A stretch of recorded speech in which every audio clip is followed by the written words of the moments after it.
when it was all over, he said, "That was terrible. Everybody sucked except for one actor, and I'm not going to tell you who that was."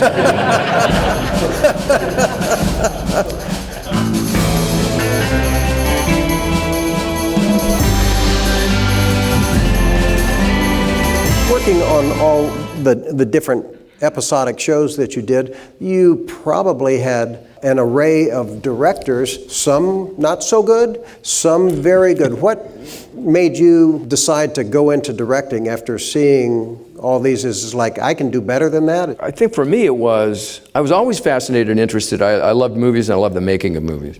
So I was always interested. I always hung out with the camera crew and was, figuring out what lens, why are they using this, why is the camera high, why is it low, and all that stuff. And I just remember I'd give what I felt was like a really good performance in a show or an episode or something, and then I'd watch it, and it was okay. My performance was fine, but the show itself didn't work, or it wasn't as effective as I thought it could be. And then I'd look at certain episodes, I thought, yeah, I wasn't so good, or I didn't do this, but it was a great episode. And I looked great, and I thought, it's all the director. I mean, it's that. So I just thought, well, I would like to facilitate for the actors and the writer the best possible environment and show by using the camera more effectively. So that's how I got drawn into it. And then I started studying and figuring out why you put the camera here, why you do that. And for me, it's all not to get too technical, it's just staging. It's how you stage a show, because then the camera falls into place. But staging comes from the writing. So it's really all about the writer. It's all about honoring the script, what's the intent of the author, and why are the characters in this situation, what do they want? I mean, that has always fascinated me. As you were studying the craft then to become a director, are there some of the classic directors who made Westerns like John Ford or Howard Hawks that you observed or studied? I think perhaps one of the best Western directors of all was Clint Eastwood. I did a Magnum Force, and I remember the first day getting on the set. I'd gone up early to San Francisco to ride along with the police department because we were all cops bad cops. Bad cops. We were the bad cops. Me, David Soul, Bob Urich, and Kip Niven. And I'd gone up early to qualify at the range with a pistol because I had a sequence that I worked with a pistol. So I just want to get all that behind me and stuff. And first day on the set, I went up and introduced myself to Clint. And I wasn't, I knew, I watched, Rawhide, and I'd seen, his spaghetti westerns, his Spanish films, but his Italian films. But I wasn't sure what kind of actor he was, if he was like a real actor, if he was, I was studying and I thought I was really hot stuff. So I went up to him and I introduced myself. He said, "If you want to run lines, Clint, I'd be happy to, whatever you want to do." And he goes, No, I don't like to say the words too much. I think there's something special happens when you say the words for the first time on camera. And I just thought, wow. I mean, that was, and then when we shot the scene, he's the best listener I've ever acted opposite. I mean, he's right there. He's an incredibly good actor as well. Never gets credit for it, but I mean, he was exceptional. Yeah. So you learn from people like that, and he was, as a director, and he wasn't really even directing the movie. But he was, and it was simple. And we did it. You do it right the first time. I think that was the other thing I learned from him. You never got take 7 or take 8. It would be like, do it right the first time and we'll move on. But if you don't save it, don't warm up, don't rehearse it on film, just shoot it right and do it. And it's better in the earlier takes, is what he felt, and it was a great lesson for me. And who was directing that film? Was that James Fargo or somebody like that? No, it was Ted Post? Ted Post, yes. All right. Ted Post, yeah. Now, Ted had done some of the Rawhides with him too, sure. and had done Hang 'em High. And Hang 'em High. So I think he was sort of a mentor to Clint. He sort of just let Clint take the reins, and you'd finish early every day with Clint. They'd pull up work from later in the week, and they'd do that too. So it was just and he had a crew with him that was always with him, that worked much like Michael Landon. Just the best guys and gals around that were always with him. They adored him and loved him, and they were just the best in the business. I was always convinced that's why he did 2 pictures a year for Warner Brothers, because, you know, like Any Which Way But Loose. He started doing the comedies with the orangutan, so he could keep the crew together. You know, probably so he could just, you know, let him. We're going to do two movies a year. Just be aware of that, and you know, and keep him on payroll. That's smart. Yeah. Well, Warner's didn't want him to do the orangutan movies. Right. They go, oh, you know, what is this? You don't do comedies, Clint. Yeah, just do another Dirty Harry movie. Well, and then it turns out to be his biggest grosser up to that time. I know. He's amazing. He's still, you know, directing and starring. His last movie was great. He's still knocking them out of the park. Yeah, absolutely. You know? Still doing them fast like that and so efficient. Yeah. Well, you know, speaking of changing genres like that, out of the Westerns, and I have to talk about it, it's not a Western, it's actually one of my favorite films with you as Otter. Oh. In National Lampoon's Animal House. It's just like the greatest comedy. Thank you. Thank you. I didn't get to wear a hat, but I mean, you know.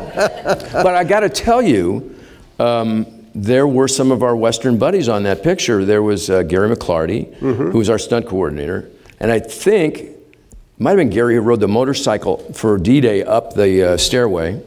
And Stevie Myers, I don't know if anybody knew Stevie Myers. Stevie Myers was a wrangler, this little firecracker of a woman about this tall.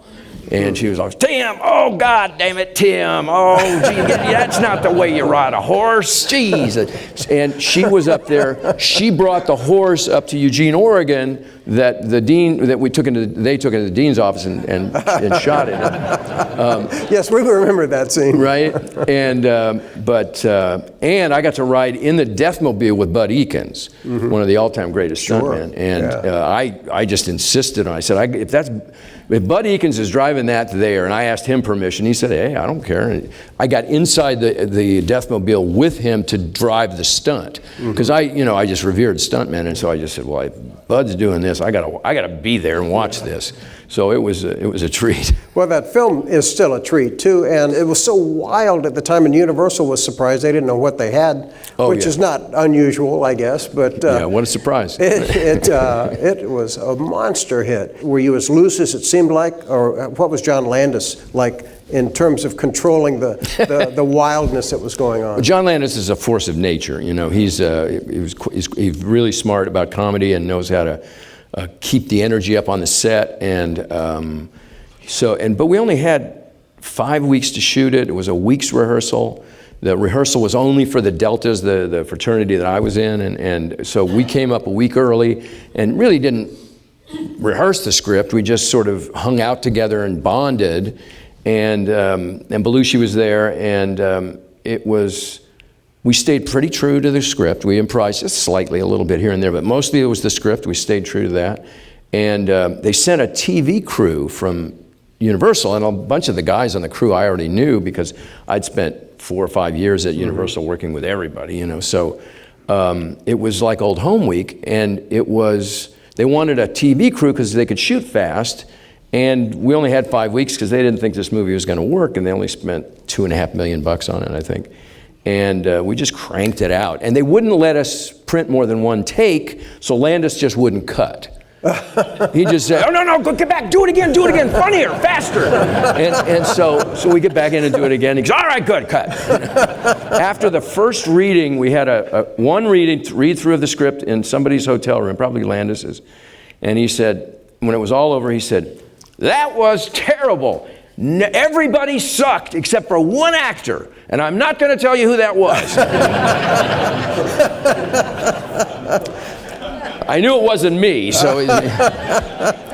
Well, you know, growing up too as an actor, it's so wonderful to see success that continues to follow you as you reinvent yourself in different things. It's great. From the Cowboy, actually before the Cowboy, you were one of Beaver's buddies in Leave It to Beaver, right. Which was such a great show. And there, Jerry Mathers, Tony Dow, wonderful. I was involved with Still the Beaver. We did that we brought the whole cast back. Oh, how great. You know Jerry. And, he's the sweetest guy in the world. He's great. Wonderful. Yeah. And we had a great time. And Ken Osmond's son real son looked just like him as Eddie Haskell, and he was screening those old shows to get the mannerisms down, God. that smarmy talk that he had, and it was just, it was nice. Brian Levant was the showrunner on that, and just loved the program. Good stuff. And you did like My Three Sons, and let me ask you about Yours, Mine, and Ours. You played Henry Fonda's son. Right. You know, it's a good movie. Yeah. Well, yeah, that was like my first, it was my second movie, but my really big break. I was 17 going on 18. The year before I had done Divorce American Style with Dick Van Dyke and Debbie Reynolds.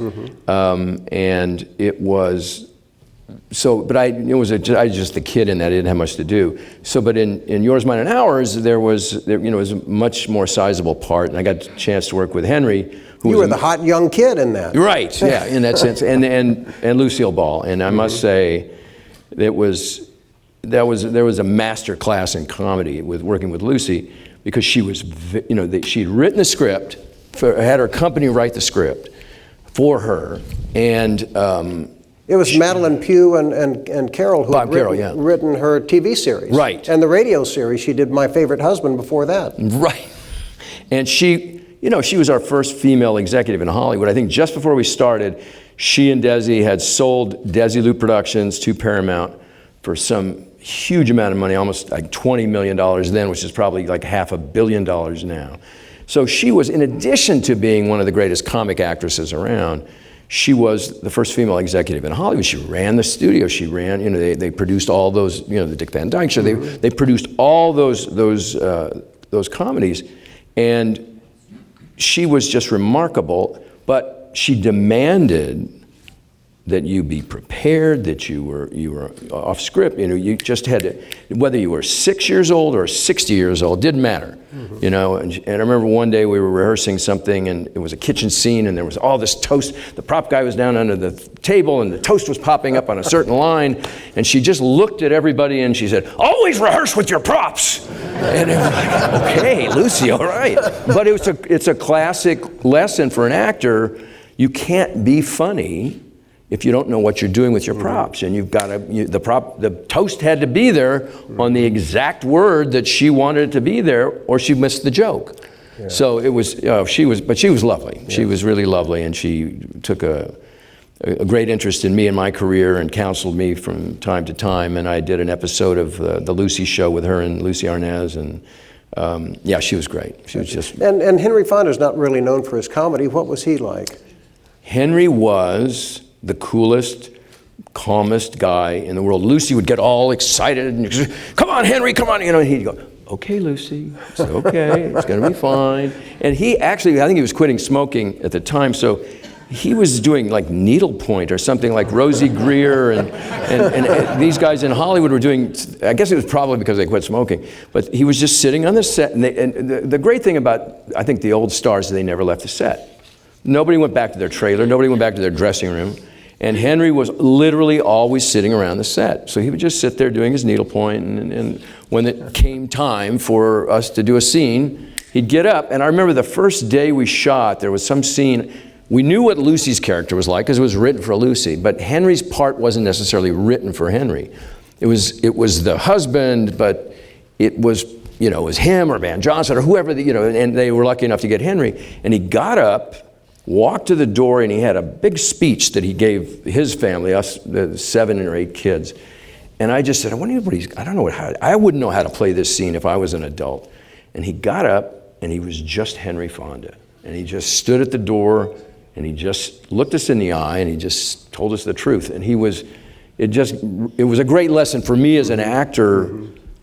Just, you're enough. Do it, just who you are. Just be yourself. Tell them the truth, and he was phenomenal. Another comedy you did too, which everybody says it's funnier than the first, is the sequel to the Apple Dumpling Gang. Oh yeah. With Tim Conway, Don Knotts. How do you top that? Tim Conway was always breaking Don Knotts up. Don Knotts couldn't keep a straight face with Tim Conway around, and it was Tim Conway's goal to destroy the scene by breaking Don up. And so, but to work with guys like that, to work with that kind of talented actor, was just a treat. And I actually got to direct Don in one of the last things he did, an episode of Las Vegas. That was a show that Jimmy Caan did. And I got to work with Don again. And What kind of role did he play in that show? he played Don Knotts. Okay. Actually, he learned from Henry Fonda. Yeah, he just played Don Knotts, and he came, and one of the characters went to his house, and we begged him to bring all 7 of his Emmys. I think he had 7 Emmys, so we had them all. He came to the door and opened the door, and there were 7 Emmys sitting on the table, and it was like, oh my God. Tim, I've enjoyed your work for a long time. I'm so glad you were able to join us today. What a pleasure. Thank you, Rob, for that. Well, you've been kind to come and join us today. Thank you, Tim. My pleasure. Thank you very much. Thank you very much. So how was that? That was great. Okay. I told you it'd be easy. My name is Rob Word, and we love bringing these programs to you. We've got a lot more scheduled coming up. We post a new one every single week, and we want you to subscribe, like, and share. Thanks for watching.